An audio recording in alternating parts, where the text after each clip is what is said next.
Hello everyone. In this video, I'll be translating and summarizing the latest Urdu broadcast by Samina Pasha to make it accessible for our English-speaking audience.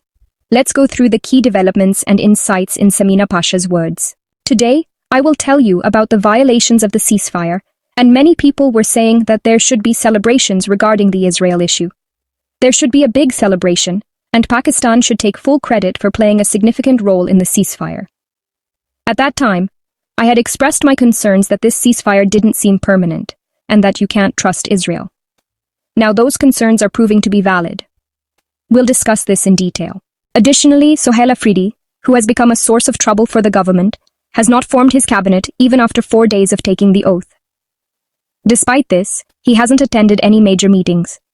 It seems like he's sending a message to the system that, sooner or later, you will have to compromise, or you will face difficulties in running the affairs of the country. What are his future plans?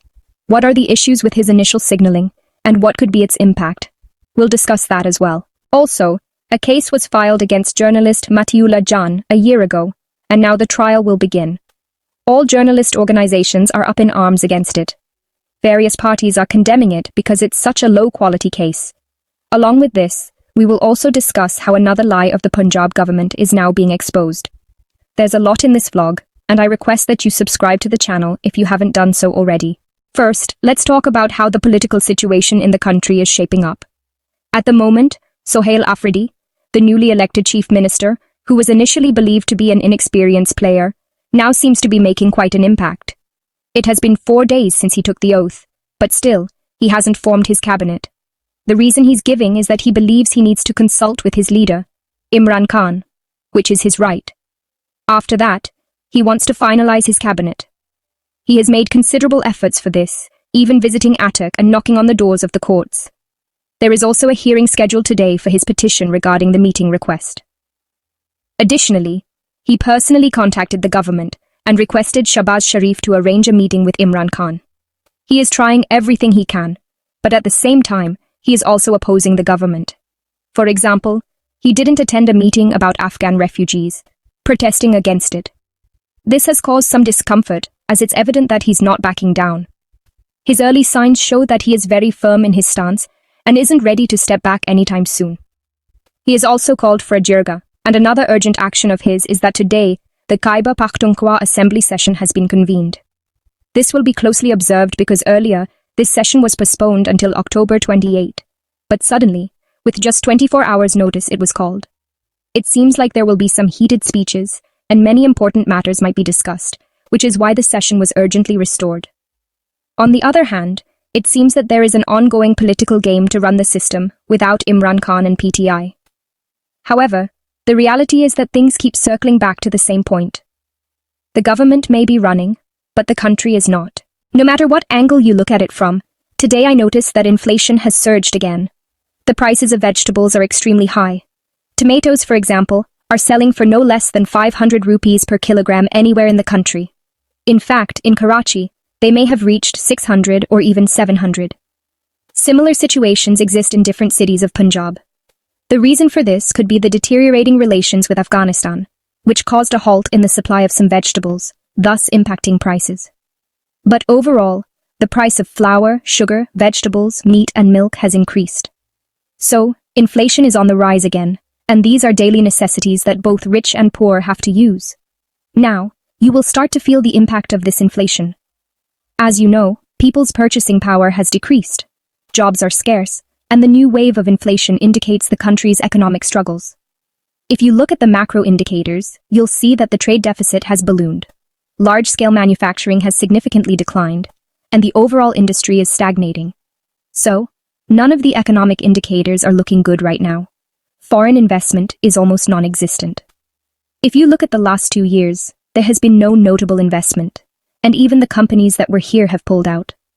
But the government's focus remains solely on running the system at any cost. Today, I also read Sohail Bada's column, where he mentioned that it's been decided that there is no room for PTI in this government. We will move forward with this coalition government. But a decision is yet to be made regarding who will be the next Prime Minister. Will it be Maryam Nawaz or Bilawal Bhutto Zardari?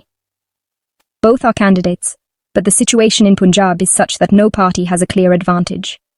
He also mentioned that no matter who you choose, you will have to decide what to do with Imran Khan. The phrasing he used was odd, that the future of Imran Khan's life and political career must be decided. Otherwise, his threat will always loom over any government. I found his words quite controversial. First of all, I believe that only Allah can decide life and death. No human can make that decision. Secondly, it seemed as though he was implying that if someone opposes the government's viewpoint, they should be dealt with. It felt like he was saying that those who resist the government should be eliminated, which is a strange and troubling notion. The political game in the country remains interesting, and I'll end this with a humorous anecdote.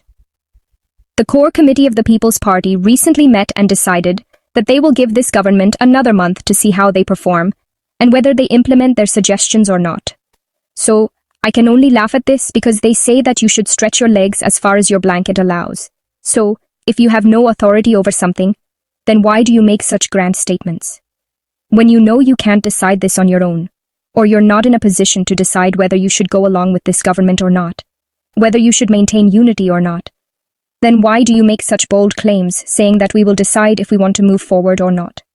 It's quite funny that after this, you sit in a meeting and say, yes, we've decided to let this system continue. What exactly has happened for you to believe that this system should continue? This right now is just a joke. But anyway, we never took their fight seriously.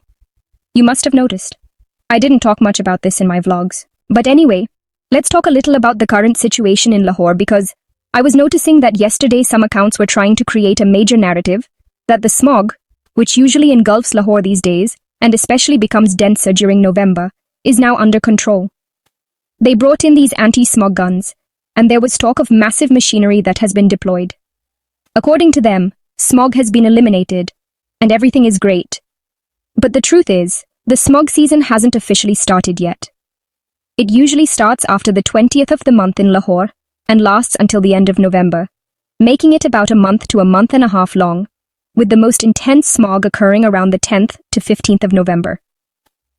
So, they're making noise about controlling the smog when the real season hasn't even started. They claim, we've controlled it. The reality is, those anti-smog guns you've brought in can only have a temporary effect. They might reduce the particles in the air for a short while, but that's not a permanent solution. The smog particles still exist, and these anti-smog guns can only give temporary relief, much like how a painkiller works for a headache. It alleviates it for a while, but the problem returns unless the root cause is addressed. Yes, it's true that by placing these guns in various places and putting up images of Maryam Nawaz on them, they created a propaganda campaign. But the truth is, today, if you look at the air quality index, Lahore is still the second most polluted city in the world and the most polluted city in Pakistan. If you check the air quality index at 10 p.m., it shows 207. And this is just the beginning. Last year, it went up to around 1,000, or even higher. We pray it doesn't get worse, because we, being Lahoris, want our air to be clean. We don't want to live in a city where breathing becomes difficult. Unfortunately, for the past couple of years, we've been enduring severe smog, which has badly affected the health of the people of Lahore. But anyway, according to today's index, Lahore is still suffering. Around 6 to 7 cities in Punjab are in the top 10 most polluted cities in the world. You can imagine what that means. So these are the updates regarding the situation right now. Another news today is about PTI leader Raja Shahbaz Bhatti. He's very active and frequently seen in Rawalpindi, participating in various activities. He's often spotted near Adiala jail as well. We received reports last night that Islamabad police had arrested him, but today, no one knows where he is. No one has any information about which police station he's at. It's expected that he will be presented in court on Monday. But the whole Sunday, no one knew his whereabouts or where he was held. His arrest has sparked a lot of voices raised in protest. Raja Shahbaz Bhatti has been arrested before, and now, once again, he has been taken into custody. The crackdown and arrests haven't stopped. Even the TLP, or Tehreek-e-Labbaik Pakistan, is now involved. And I've been seeing many reports today about raids on their activists' homes and other similar actions. Such things have become routine for the Punjab police now. There's also a case that was created against Matiullah, a senior journalist, regarding the incidents that occurred on November 24 last year. He, along with his friend Saqib Bashir, had gone to a hospital to investigate whether dead bodies and injured people had been brought in following the incident on November 26. At that time, the government was denying that any shootings had occurred. But when Matiullah went to the hospital, he found many people who had been injured by bullets. It was also revealed that the hospital was attempting to hide records, and Matiullah and Saqib Bashir were detained for a while. Later, Matiullah was falsely charged with a drug case, even though people who knew him could attest that he never even smoked a cigarette. At the time, Rana Sanaullah publicly acknowledged that the charges against Matiullah were false, and that action should have been taken against those who fabricated them. But a year later, instead of prosecuting the people who made up the charges, the government has started pushing forward with the case against Matiullah. This shows the double standards, where someone who is just trying to get to the truth, especially about court-related matters, is being persecuted. So, now Matiullah is facing increased pressure. It's clear that the government cannot even admit its own wrongdoings. They admit that the case against Matiullah is false, but lack the power or will to dismiss it. When they leave power, they will try to say they had no authority to make decisions. Finally, let's talk about Israel, where violations of the ceasefire are continuing. Israel is bombing different areas in Palestine, and there have been many firing incidents and explosions. According to The Guardian, 33 Palestinians have been martyred, including children. Now, for those who supported the ceasefire agreement, have any of them condemned Israel for continuing its bombings? Israel signed the ceasefire pact, but why is it still bombing? Why are innocent Palestinians still being killed? Those who celebrated the ceasefire should be the first to condemn this continued violence. This situation is very telling. We always knew that Israel cannot be trusted. And this ceasefire is just a smokescreen to further isolate Hamas and continue its military operations. We saw protests in many Western countries, and major nations began to condemn Israel's actions. When Netanyahu spoke at the UN, the hall was empty. Israel was under significant diplomatic pressure, and the ceasefire gave them a lifeline. Now, 4 countries have signed the Abraham Accords, and Trump is hopeful that more will join, but the fact remains that the killing of Palestinians has not stopped. The agreement was supposed to stop the bloodshed, but it hasn't. The deal didn't clarify key issues like the recognition of Palestine as a state, its borders, or how accountability would be ensured for those responsible for the killings.